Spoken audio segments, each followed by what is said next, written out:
تو رضوان جو جنت کا امور کا نگران ہے وہ ان سے پوچھے گا، ان سے کہے گا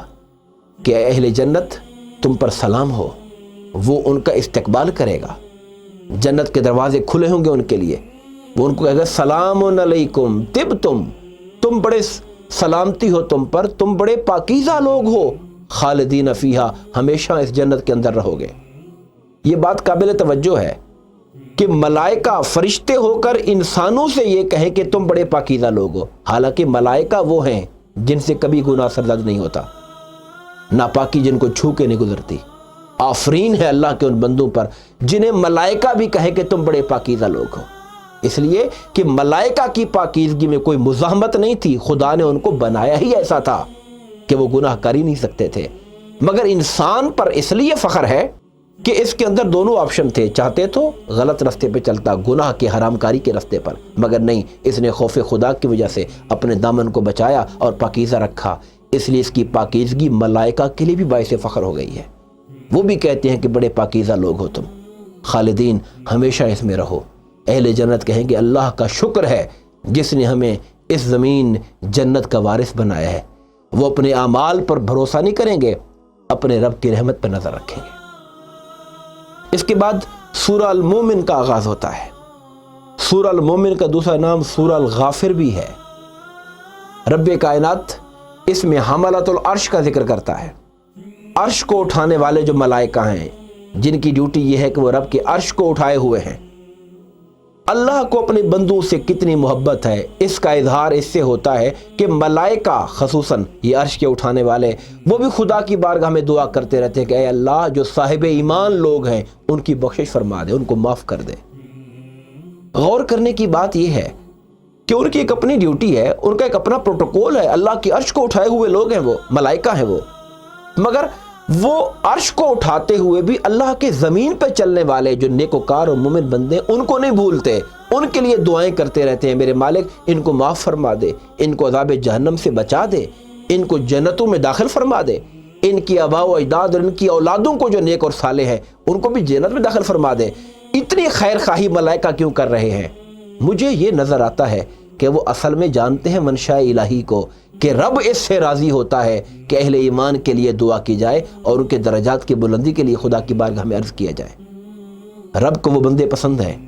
جو جہاں اپنے لیے دعائیں کرتے ہیں وہاں اللہ کے دوسرے نیک بندوں کے لیے بھی دعائیں کریں. دوسروں کی خیر خواہی کرنے والا خدا کو بہت پسند ہوتا ہے. پھر یہاں پر کفار کے بھی احوال کا ذکر کیا گیا کہ جب وہ جہنم میں جائیں گے تو جہنم میں جا کر انہیں اپنی پچھلی زندگی جب نظر آئے گی انہیں نفرت ہوگی کہ ہم کیا کرتے تھے، ہم نے یہ کیا جرم کیا، یہ کیا جرم کیا، یہاں ہمیں آ کے اس عذاب میں گرفتار ہونا پڑ گیا، اتنا کڑی عذاب ہے، سخت عذاب ہے. وہاں پر ملائکہ ان سے کہیں گے کہ تمہیں جو غصہ اس وقت آ رہا ہے اس سے زیادہ ناراض خدا اس وقت ہوتا تھا جب تم خدا کے پیغمبروں کا مذاق اڑاتے تھے، جب تم خدا کے پیغام کو جھٹلاتے تھے. خدا اس وقت اس سے بھی زیادہ ناراض ہوتا تھا. مگر یہ تو رب کی ایک تقدیر ہے کہ اس نے رسی ڈھیلی کی ہوئی اور وہ ایک مہلت دیتا ہے تاکہ انسان اگر پلٹنا چاہے تو پلٹ آئے. اس کے بعد پھر رب کائنات نے حضرت موسیٰ علیہ السلام کا اور فرعون کا ذکر کیا. کئی جگہ پر یہ ذکر گزر چکا ہے مگر ہر جگہ ایک نیا پیرایا اور کچھ نئی باتوں کا اضافہ ہوتا ہے. یہاں فرمایا کہ جب حضرت موسیٰ علیہ السلام سے قبطی کا قتل ہو گیا تو فرعون نے اپنے درباری بلا کے مشورے شروع کر دیے کہ ہم کیوں نہ فرعون موسیٰ کو قتل کر دیں. اور یہاں قرآن ذکر کرتا ہے کہ قوم فرعون میں سے ایک شخص تھا جو حضرت موسیٰ پر سچے دل سے ایمان لا چکا تھا مگر وہ اپنے ایمان کو چھپاتا تھا. ان کی محفل میں بیٹھا تھا. جب فرعون یہ پلاننگ کر رہا تھا کہ ہم حضرت موسیٰ کو قتل کریں وہ شخص وہاں بیٹھ کر ان کو سمجھا رہا تھا اور کہتا تھا کہ تم ایک بندے کو کیوں قتل کرنا چاہتے ہو؟ صرف اس لیے کہ وہ کہتے ہیں کہ میرا رب اللہ ہے، اس پاداش میں کہ وہ خدائے واحد کا پیروکار ہے اور اس کو مانتا ہے تم اس کے قتل کے در پے ہو گئے. اور وہ ان سے کہتا ہے دیکھو میری بات غور سے سنو، اگر خدا نہ خواستہ حضرت موسیٰ علیہ السلام جھوٹ بول رہے ہیں تم سے پکڑ تو نہیں ہونی نا، وہ خدا کی بارگاہ میں اپنے عمل کے خود جواب دہ ہوں گے. لیکن اگر وہ سچے ہیں تو پھر ان کے انکار کی وجہ سے ہماری پوری قوم پر تباہی آئے گی. سوچو غور کرو اس کے اوپر. مگر فرعون اس کی بات کو رد کرتا ہے اور کہتا ہے میں جو کہہ رہا ہوں وہ ٹھیک کہہ رہا ہوں، میری رائے درست ہے. اور ہمیشہ جو آمر ہوتے ہیں، ڈکٹیٹر ہوتے ہیں، وہ اپنی رائے کو ہی فوقیت دیتے ہیں۔ پھر اس نے اپنی شرمندگی کو اور اس سارے ماحول کو چینج کرنے کے لیے ایک چال چلی۔ اس نے اپنے وزیر حامان سے کہا، حامان ایک بڑا اونچا محل بناؤ، کئی سٹوریز، ملٹیپل سٹوریز کی بہت بڑی بلڈنگ بناؤ، اس کی چھت پہ جا کے ذرا میں بھی تو دیکھوں آسمان کے رستوں پر کہ موسیٰ کا خدا ہے بھی صحیح کہ نہیں ہے۔ اس نے اس طرح ایک ٹھٹھا اور مذاق بھی کیا حضرت موسیٰ علیہ السلام کا، ان کی تعلیم کا، اور جو عام کامن پیپل تھے ان کو مس گائیڈ بھی کیا، مس لیڈ بھی کیا کہ میں جا کے چیک کرتا ہوں، میں دیکھتا ہوں ہے یا نہیں ہے، پھر میں آپ کو آ کے بتاؤں گا ایسا ہے یا نہیں ہے۔ ان دونوں فریق کی بات سننے کے بعد رب کائنات یہ فرماتا ہے کہ قوم فرعون کو ہم نے غرق کر دیا، مگر وہ جو صاحب ایمان تھا اسی کی قوم کا فرد تھا، اس کے ایمان کی وجہ سے ہم نے اس کو بچا لیا اور اس سمندر کے اندر ڈوبنے سے اس کو نجات عطا فرما دی تھی، چونکہ اس کے دل میں ایمان تھا۔ اس کے بعد رب کائنات نے جہنم میں کفار کے احوال کا مزید ذکر کیا کہ جہنم میں جو کفار کے دو گروہ ہو جائیں گے، جیسے دنیا میں تھے، کچھ لیڈر تھے، کچھ فالوور تھے، کچھ قوم کے سردار اور وڈیرے تھے جو لوگوں کے ذہن بناتے تھے، کچھ وہ عام سادہ لوگ تھے جو ان کی بات پہ ہاں میں ہاں ملاتے تھے۔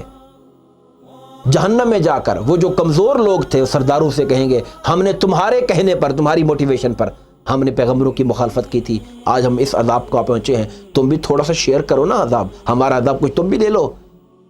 مگر وہاں پر وہ ہاتھ کھڑے کر دے اور کہیں گے کہ نہیں، ہم سب برابر تھے، ہم نے اگر تم سے کہا تھا تو تم نے بھی تمہاری بات کو مان لیا تھا،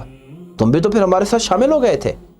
الغرض یہاں یہ بات ہماری آج آنکھیں کھولنے کے لیے کافی ہے کہ آج ہم لوگ بطور قوم اگر ہم دیکھیں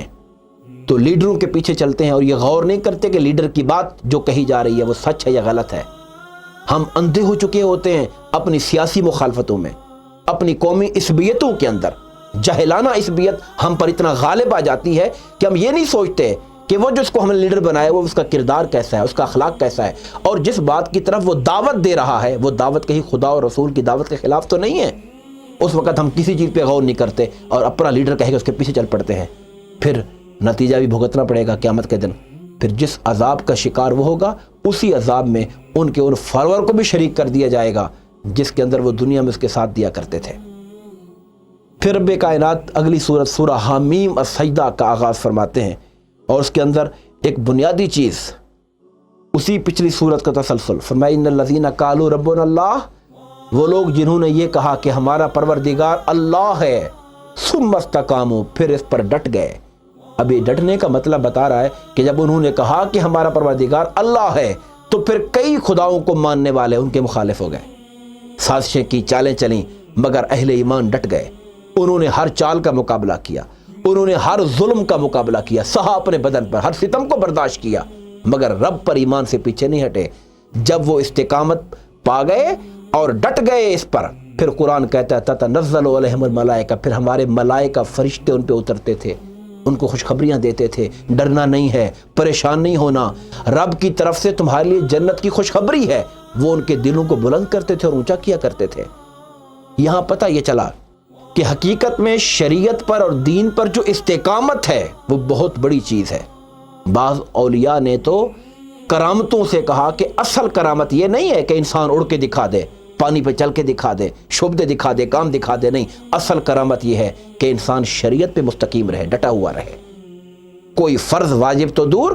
آقا کی کوئی سنت چھوٹنے نہ پائے ہو، کوئی عمل مستحب چھوٹنے نہ پائے۔ جو اپنی زندگی میں شریعت کو ہر اعتبار سے لاگو کر لیتا ہے حقیقت میں وہی مومن مستقیم ہے، اور وہ مومن ہے جس کو ملائکہ بشارتیں دیا کرتے ہیں۔ پھر اللہ پاک نے